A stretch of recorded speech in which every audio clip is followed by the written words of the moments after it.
I was still holding my Christmas dinner plate when my daughter-in-law smiled and said, "We already made other plans for you." My son looked away.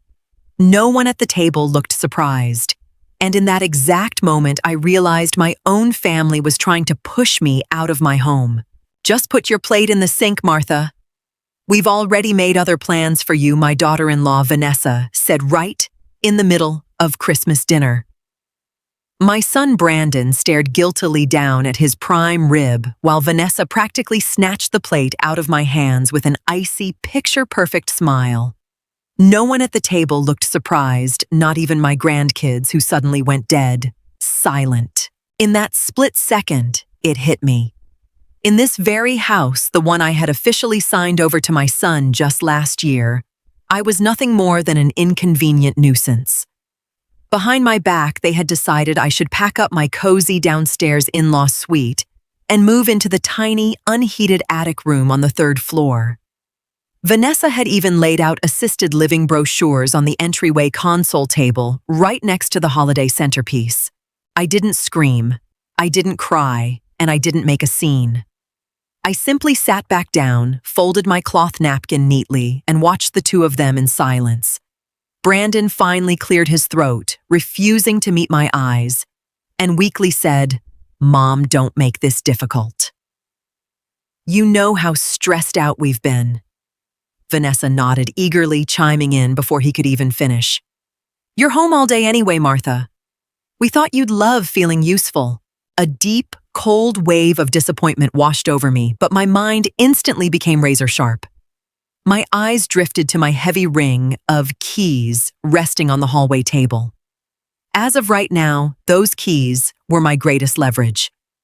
I stood up without a word, walked into the hall, slipped the keys deep into my coat pocket, and left through the back door without looking back.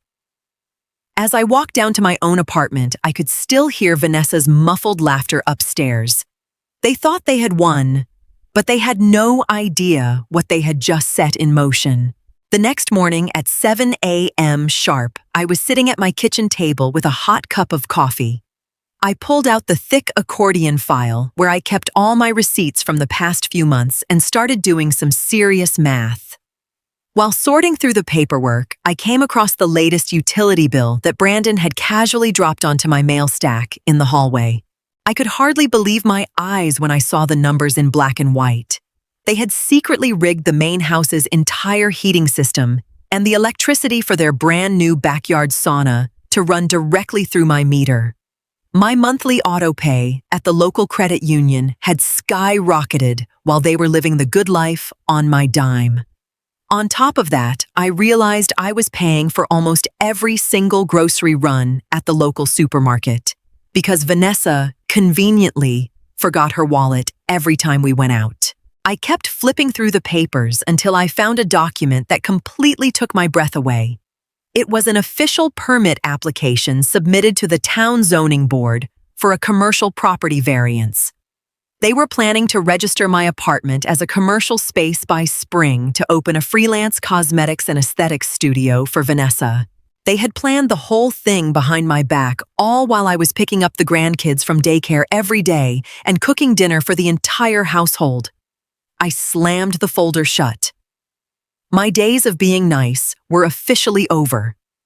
They saw me as a glorified, unpaid maid and a convenient ATM that would never fight back. I grabbed my phone and shot a brief, no-nonsense text to my son.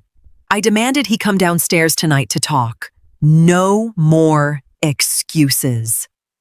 The cards were on the table, and I was ready to play my hand. Of course, Brandon didn't show up that evening. Instead, he sent a brief text claiming they were too exhausted to talk. That was the final straw. First thing the next morning, I called a local locksmith I had trusted for years. Within an hour, the technician arrived and replaced the entire deadbolt cylinder on my front door.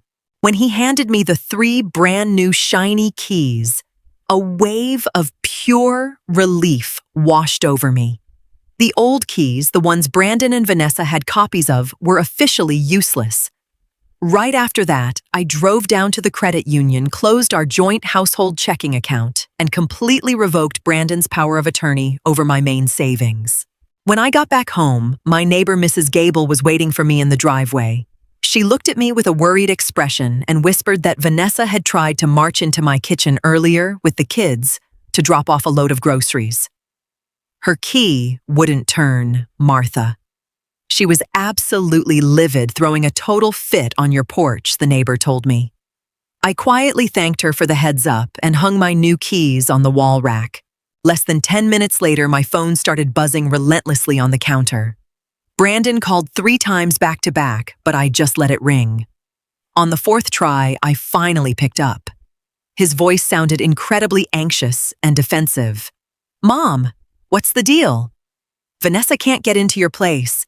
Why did you change the locks?" I answered with total composure. "Because it's my apartment, Brandon. I'm just letting you know." Before he could utter another word, I hung up. The first move was made, and the ball was firmly in their court. It didn't take 5 minutes before a furious pounding rattled my front door. I slid open the small glass viewport and looked straight into my daughter-in-law's bright red face. Brandon stood a step behind her with his arms crossed, staring at the porch floor, looking incredibly uncomfortable. "What do you think you're doing?" Martha Vanessa shrieked through the glass. "We brought down the laundry and the kids need to do their homework at your table. You can't just change the locks on us.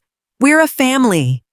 I opened the door just a crack, keeping the heavy security chain tightly fastened. I looked her dead in the eye and said in a firm, unyielding voice, "No, Vanessa. I'm not doing this anymore. My apartment is no longer a hallway for your chores or a free daycare center." Brandon chimed in, trying his usual manipulative routine. "Mom, come on, don't be like this. You know exactly how stressed we are with work. Can't you just act normal for once?" His words didn't sting anymore. They didn't affect me at all. I am acting entirely normal for a woman whose family is trying to illegally evict her, I replied coldly. Vanessa let out a harsh scoff and yelled, "Fine. If that's how it's going to be, you can buy your own groceries from now on. And we expect you to hand over the cash for the new HVAC system you promised us right now." I gave her a faint smile, shut the door right in their faces, and turned the deadbolt. That evening, I found an angry, handwritten note crammed into my mailbox. They threatened that I wouldn't see the grandkids again until I apologized. They still thought they could blackmail me with affection, but they completely underestimated my resolve. For the next 2 days, there was absolute radio silence from upstairs. I thoroughly enjoyed the unexpected peace reading my book and taking long walks through the neighborhood park. But by Thursday morning, my children's tactics took a sharp, aggressive turn.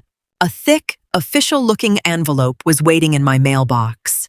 It wasn't a letter from them, it was a formal notice from a property management firm that Brandon had hired as the primary homeowner. The letter informed me of a drastic hike in my monthly utility and maintenance fees, demanding a retroactive payment of over $1,000 for the current year, allegedly for increased common area, upkeep, and landscaping. Along with it was a written order to completely clear out the shared basement storage unit within 7 days, claiming the space was needed for immediate family use. This had Vanessa's handwriting all over it, pure financial intimidation. They wanted to squeeze me financially until I broke and voluntarily crawled up to the attic room. I packed the letter into my bag, threw on my coat, and took the bus straight downtown. I didn't go to a lawyer. Instead, I went straight to the local tenant advocacy board and legal aid clinic, where I had been a supporting member for over 30 years. The counselor there took one look at the original deed transfer paperwork I had wisely brought along and shook his head.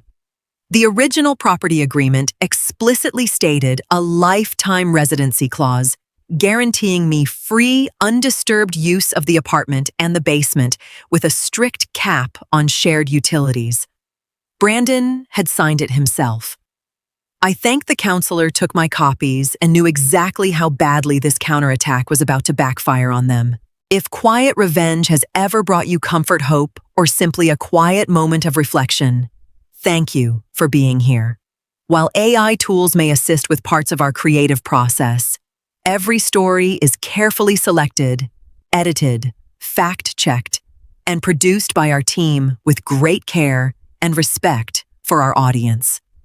Because our channel's monetization is currently unavailable, support from viewers helps us continue creating these meaningful stories. If you'd like to help, you can support Quiet Revenge with the price of a small cup of coffee through Patreon, Ko-fi, or PayPal.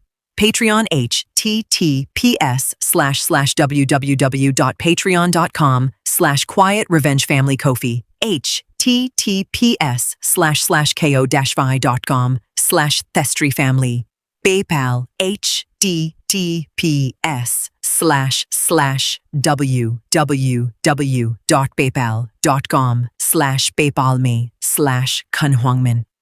Thank you for being part of this community. Your kindness truly helps keep these stories alive. I decided to completely restructure my life and sever myself from their daily demands once and for all. First things first, I stopped cooking for them. Up until now, I had prepared a hot homemade meal every single day for the entire family, so it would be ready when the kids got home. From now on, I only cooked for myself, small, delicious portions. I stopped doing the massive grocery hauls at the high-end supermarket to feed their household and started going to Aldi strictly for my own needs. I tore down the old weekly childcare schedule from my fridge and hung a brand new calendar in its place. I filled it with set appointments for a weekly line dancing class at the community center and coffee dates with my old friend Clara. On Friday afternoon, I was sitting comfortably in Clara's kitchen, enjoying a slice of pie when my phone started buzzing. It was a novel of a text from Brandon Mom. Where are you? The kids are locked out on the porch, we're stuck at work, and Vanessa has an urgent meeting with her accountant. I calmly typed back with one hand. I have plans. You two will need to manage your own schedules from now on. I told you days ago that I am no longer available for on-call childcare. When I got home that evening, I saw Brandon out in the driveway, sweating and struggling to drag the heavy, overflowing trash bins down to the curb, a chore I had always quietly handled for them. He looked exhausted and profoundly miserable. I walked right past him with a steady stride, gave a polite nod, and locked my door behind me. They were finally realizing what my absence actually cost them. The absolute lowest point of our relationship happened the following Saturday. I was in the bathroom when I suddenly heard loud metallic scraping sounds coming from my patio door. I walked quietly into the living area and peeked through the blinds. To my utter disbelief, Vanessa was actively trying to pry open the lock of the wooden sliding door with an old screwdriver. Brandon was standing right behind her, holding an empty cardboard moving box and nervously looking over his shoulder.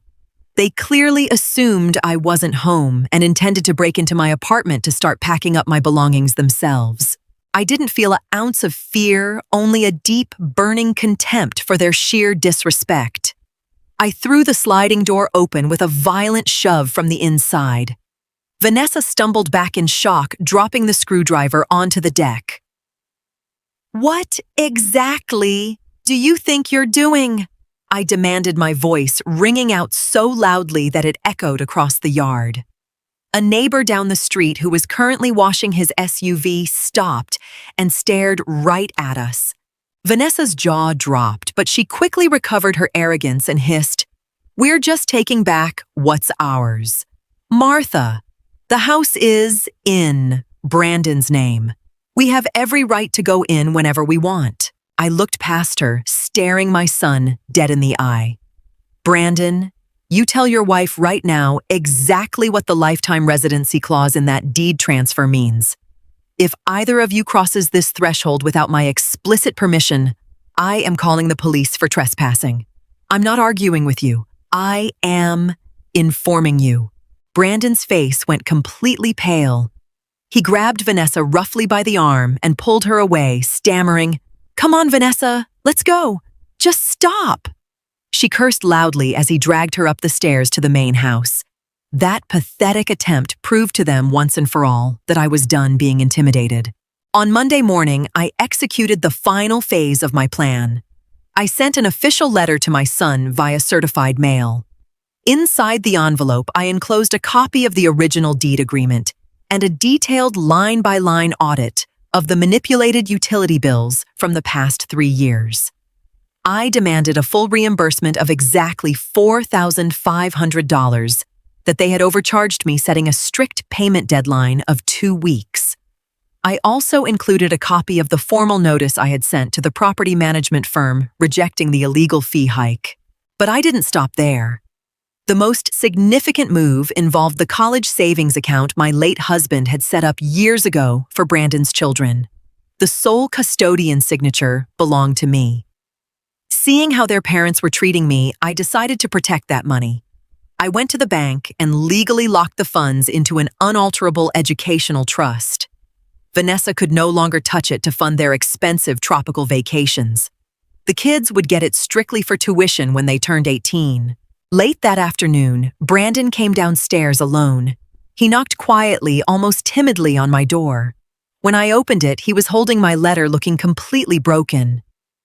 "Mom, we can't afford to pay this back right now," he said, his voice cracking. Vanessa already spent the money she anticipated making from the studio, and we're underwater on the debt for the new heating system. I stood firmly on the threshold, looking at him without an ounce of pity. "You're an adult, Brandon. Learn to manage your life like one. You too wanted to make plans for me. Well, these are my plans for you." I shut the door, and this time there was no pounding. The days that followed were marked by a heavy, suffocating silence throughout the property. Brandon and Vanessa had clearly realized they had run themselves straight into a brick wall. Their entire house of cards, built on control and financial exploitation, had completely collapsed. On the Friday before New Year's, they sent a polite text asking for a final civilized meeting in my apartment. I agreed, but I didn't put out any coffee or holiday cookies. They sat on my couch, looking like 2 scolded children caught in the principal's office. Vanessa even managed to squeeze out a few crocodile tears, attempting a weak apology. "Martha, we're so sorry. We were just under so much financial pressure, and we honestly thought you'd want to help us out." I cut her off with a wave of my hand. "Save it," I said calmly. "You didn't ask for help. You tried to scheme behind my back and treat me like a piece of property you could move around." Brandon stared miserably at his shoes, asking quietly, "What happens now, Mom? Do we have to pay the full amount immediately?" I laid out my terms, crystal clear and non-negotiable. "You will pay me back the $4,500 in monthly installments of $250 until it's settled. The cosmetic studio downstairs is permanently canceled, and if either of you ever threatens my residency or my space again, I will exercise my legal right to move out and rent this apartment to a complete stranger. The contract allows it." Vanessa swallowed hard and nodded frantically, while Brandon just weakly agreed. They had lost every ounce of leverage they thought they had because they finally understood I was fully prepared to protect my dignity and my rights by any means necessary. Today is New Year's Day, and I am sitting peacefully at my kitchen table. The house is completely quiet, save for the gentle ticking of the wall clock. Spread out before me is my brand new calendar, already filled to the brim with lunch dates, community events, and my own personal trips. Tomorrow morning, I'm taking the train up to Boston to visit Clara for a long weekend, something I've put off for far too long. I don't feel any anger anymore. All I feel is a deep, beautiful sense of relief and total independence. Yesterday, Brandon officially deposited the first $250 installment into my account, and Vanessa now greets me in the driveway with an almost comical, exaggerated level of politeness and respect. They learned the hard way exactly where my boundaries are, and they now know that you cannot treat a mother like free labor without consequences. There is no forced fake family harmony between us anymore, but frankly, I prefer it this way. We have established a healthy distance and set firm rules that both sides finally respect. My grandkids are always welcome to visit me, but only with advance notice and strictly on my own terms. As I put on my winter coat and grab my heavy ring of keys to head out for my afternoon walk, a genuine smile crosses my face. I know exactly who I am, and I know exactly where I belong right here, living my own self-determined life. I lock my door behind me and step out into the crisp, fresh air with a strong, confident stride. If quiet revenge has ever brought you comfort, hope, or simply a quiet moment of reflection, thank you for being here. While AI tools may assist with parts of our creative process, every story is carefully selected, edited, fact-checked, and produced by our team with great care and respect for our audience. Because our channel's monetization is currently unavailable, support from viewers helps us continue creating these meaningful stories. If you'd like to help, you can support Quiet Revenge with the price of a small cup of coffee through Patreon, Ko-fi, or PayPal. Patreon https://www.patreon.com/quietrevengeFamily. Ko-fi https://ko-fi.com/thestreefamily. PayPal https://www.paypal.com/paypal में/Khanhuangmin. Thank you for being part of this community. Your kindness truly helps keep these stories alive.